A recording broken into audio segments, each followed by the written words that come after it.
श्री शिवाय नमस्तुभ्यम। महाशिवरात्रि की आप सभी को बहुत बहुत शुभकामनाएं। कल महाशिवरात्रि का पावन दिन है और महाशिवरात्रि पर हम कुछ अचूक उपाय करके अपने जीवन में आ रही समस्त बाधाओं संकटों को दूर करेंगे।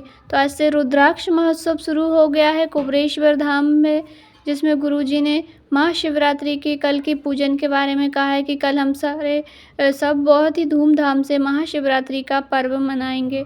भगवान भोलेनाथ का प्रकट उत्सव है, महादेव जी का हैप्पी बर्थडे है कल, क्योंकि प्रथम शिवलिंग महाशिवरात्रि के दिन ही स्थापित हुआ था, उत्पन्न हुआ था। ब्रह्मा जी और भगवान विष्णु दोनों ने शिवलिंग की स्थापना की थी। पाषाण रूप में भगवान भोलेनाथ का प्रथम शिवलिंग शिवरात्रि के दिन ही प्रकट हुआ था। तो शिवरात्रि का पर्व हम बड़े ही धूमधाम से मनाते हैं पूरे भारतवर्ष में। तो महाशिवरात्रि के कुछ अचूक उपाय इस वीडियो में हम शामिल कर रहे हैं, जिन्हें करके हमारे जीवन के समस्त संकट कष्ट दूर होंगे। तो पहला उपाय है बेलपत्री से ब्रह्म कमल वाला। आप जानते होंगे बेलपत्री से ब्रह्म कमल बनाकर समर्पित करने का कितना बड़ा महत्व होता है। तो आप शिवरात्रि के दिन, प्रदोष और शिवरात्रि दोनों ही एक ही दिन पड़ रही है, शुक्रवार की प्रदोष है, तो इस पर बहुत ही अचूक उपाय है यह आप अवश्य ही कीजिएगा। आपके घर में धन की कमी है, व्यापार नहीं चल रहा है, नौकरी में तरक्की नहीं हो रही है, तो इस उपाय को करने से आपकी सारी समस्याएं दूर होंगी। तो आपको ब्रह्म कमल कैसे बनाना है? यदि आपको बेलपत्री मिल जाती है तो आप 7 बेलपत्री का बना सकते हैं। ज़्यादा मिल जाती है तो आप 11, 21, 51 जितनी आपको बेलपत्री मिल जाती है उनका आप ब्रह्म कमल, जो बीच वाली जो डंडी होती है, उस डंडी को एक साथ मिलाकर फूल जैसा आकार उनको दे देना है। ब्रह्म कमल आप थंबनेल में देख करके समझ सकते हैं। इस प्रकार से आपको बनाना है ब्रह्म कमल। यदि आपको बेलपत्री नहीं मिलती है तो चिंता करने की कोई बात नहीं है। शिवरात्रि के दिन आपको शिव मंदिर में बेलपत्री चढ़ी हुई अवश्य ही मिल जाएगी। तो आप शिव मंदिर से बेलपत्री उठा करके उनको धो करके फिर से प्रयोग में ले सकते हैं। धोकर उनको फिर उनका ब्रह्म कमल बनाइएगा और अपने मन की कामना रख के, जो भी आप जिस कामना से आप यह उपाय कर रहे हैं, सच्चे हृदय से। आज की कथा में गुरुजी ने कहा है कि भोलेनाथ को कुछ पसंद नहीं है, वस्त्र, तुम्हारे वस्त्र नहीं देखते भगवान, तुम्हारा सामग्री नहीं देखते भगवान, तुम अमीर हो गरीब हो भगवान, बस दिल देखते हैं कि यह सच्चे भाव से मुझे बेलपत्री या कुछ भी, एक चावल का दाना भी आप समर्पित करें तो भी वह मन से करें, दिल से करें, सच्चे भाव से करें तो भगवान उसको स्वीकार अवश्य ही करेंगे। तो आप इस भाव से बेलपत्री का ब्रह्म कमल बनाकर भोलेनाथ की शिवलिंग पर समर्पित करें।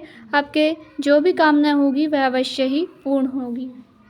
पहला उपाय हो गया हमारा शिवरात्रि का। दूसरा उपाय है, गुरुजी ने कहा है कि आप 7 गेहूं की 7 बालियों को लेकर, यदि आपके घर में झगड़े होते हैं तो पूरे घर में घूम करके और फिर भोलेनाथ की शिवलिंग पे चढ़ा दीजिए। घर से लड़ाई झगड़े समाप्त हो जाएंगे। और यदि कोई रोगीला व्यक्ति है तो उसके लिए गुरुजी ने दूसरा क्रम बताया है कि उन्हीं 7 बालियों को आपको रोगी व्यक्ति के ऊपर से 7 बार उसार करके और फिर भोलेनाथ की शिवलिंग पर समर्पित कर देना है, तो रोग ठीक हो जाएगा। परंतु सबको गेहूं की बालियां नहीं मिल पाएगी, इसलिए आप इसके स्थान पर गेहूं के 7 दाने का भी प्रयोग कर सकते हैं। आप गेहूं के 7 दाने को भोलेनाथ की शिवलिंग पर अपने घर में घूम के समर्पित करेंगे तो आपके घर से लड़ाई झगड़े दूर होंगे। और उसी प्रकार यदि आप गेहूं के 7 दाने को किसी रोगीला व्यक्ति है, उसकी रोग बीमारी के लिए आप चढ़ाना चाहते हैं गेहूं, तो आप 7 गेहूं के दाने को, जैसे हम गेहूं की जो बाली हैं उसको उसारते 7 बार, सर से लेकर पैर तक आपको 7 बार उसार के गेहूं के 7 दाने को बाली के स्वरूप में आपको भोलेनाथ की शिवलिंग पर समर्पित कर देनी है। और बाबा से कह देना है कि बाबा, यह उपाय 7 गेहूं की बाली वाला था, परंतु गेहूं की बाली नहीं मिलने के कारण, गेहूं की बाली के अभाव में मैं गेहूं के 7 दाने आपको समर्पित कर रही हूं, इन्हें स्वीकार करें या कर रहा हूं। तो बाबा अवश्य ही उन्हें स्वीकार ज़रूर करेंगे। 2 उपायों की हमने बात कर दी है। तीसरा उपाय है, गुरुजी ने कहा है यदि पति पत्नी के रिश्ते में दरार आ रही है, रिश्ता मजबूत नहीं है, रिश्ता टूटने वाला है, तलाक तक बात पहुंच गई है, तो आपको छोटा सा उपाय इस महाशिवरात्रि पर अवश्य ही करना चाहिए। छोटा सा और आसान सा उपाय है। इसमें आपको केवल थोड़ा सा लाल चंदन लेना है। लाल चंदन आपको इजीली दुकान पे मिल जाएगा और थोड़ा सा लेना है आपको शहद। तो लाल चंदन और शहद दोनों को ही मिला लेना है। मिला करके शिवलिंग में माता पार्वती का हस्तकमल होता है, आप सभी जानते हैं। माता पार्वती के हस्तकमल पर उस लाल चंदन और शहद का लेपन कर देना है। बस इतना ही करना है। गुरुजी कहते हैं कि सारी आपकी जो भी समस्या थी उसे भूलना ज़रूर दूर करेंगे और आपके रिश्ते में मजबूती आएगी। तो अवश्य ही कीजिएगा। और आज की कथा में गुरुजी ने कहा था कि आप जब भी मंदिर जाएं भोलेनाथ के, आपके जीवन में भले ही कितना भी दुख हो, पर आप मंदिर में जा कर के मुस्कुराकर ही भगवान को जल चढ़ाएं।